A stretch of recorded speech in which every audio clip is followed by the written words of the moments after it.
Shoni Kangala, is going to talk about the drop that changed my life. He's dynamic, he's fascinating, he's unique. He's going to meld his understanding of martial art working, which he learned when he was 10, with juggling and sign language. And this is what he does on a day-to-day basis to show us how to find our skills that perhaps we don't know we have, and to hone them. Ladies and gentlemen, Shoni Kangala.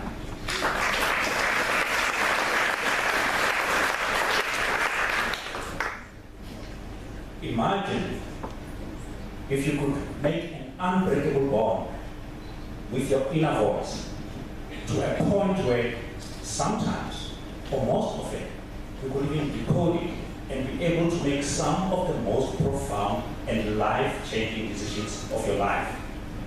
This is the essence of my narrative, the drop that changed my life.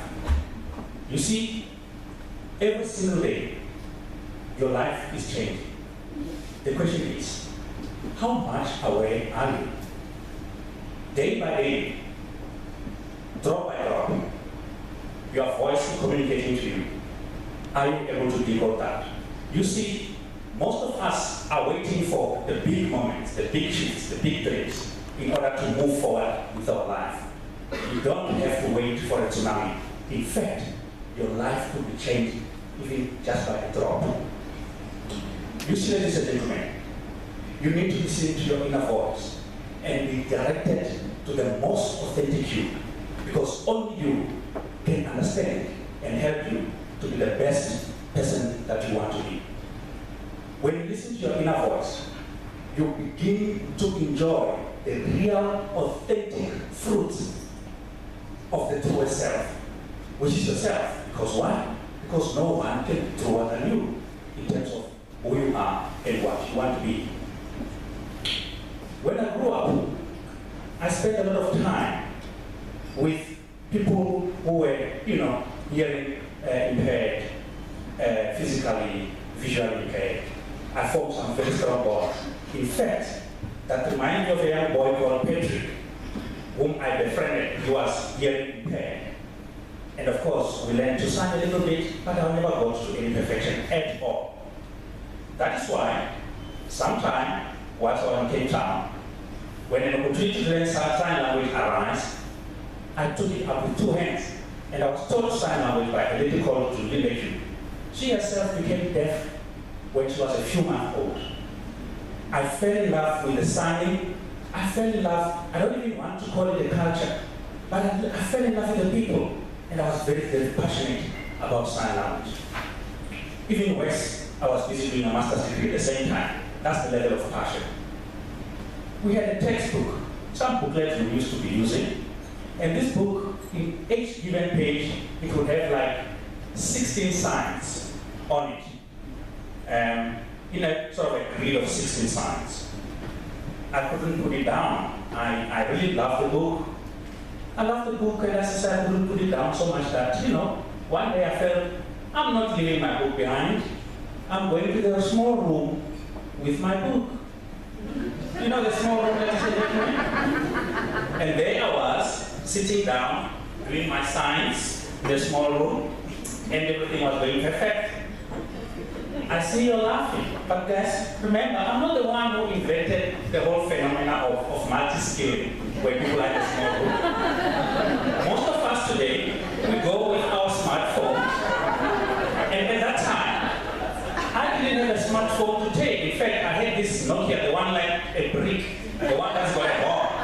So there's no way I was going to take that to a small room. And of course, what we also do is, we also take our laptops to the small room.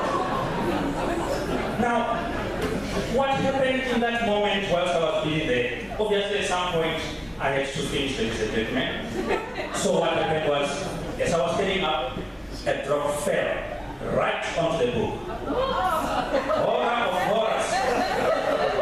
The drop actually fell on a grid which had the word drip on it, where there was even a sign which was interpreting drip, and there were even words written like a drop of water. I said to myself, what is the chance of something like this happening?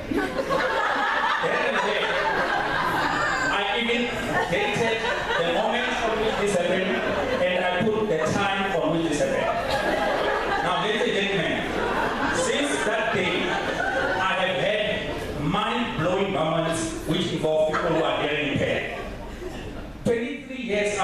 seen that young boy called Patrick.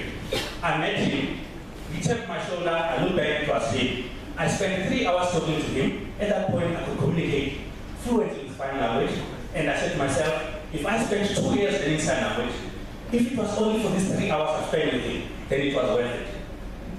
Just last year in Cape Town, when I was having one for the road in this pub, my shoulder was tapped again. This lady does not even know me. I look back, she is also deaf. We sat down and we had a wonderful chat.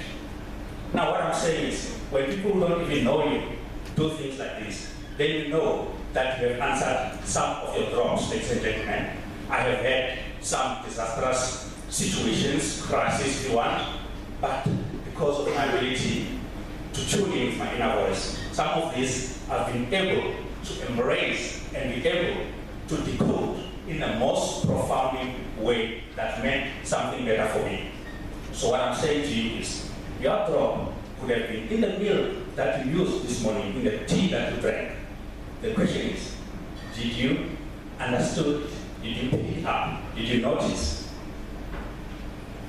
These days, ladies and gentlemen, I am in the business of changing lives, drop by drop.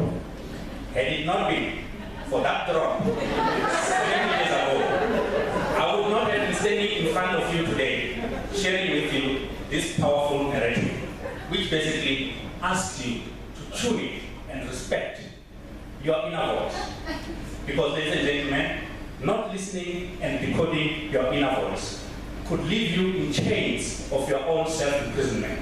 So I am saying, use the chains of self-imprisonment to help you to break free.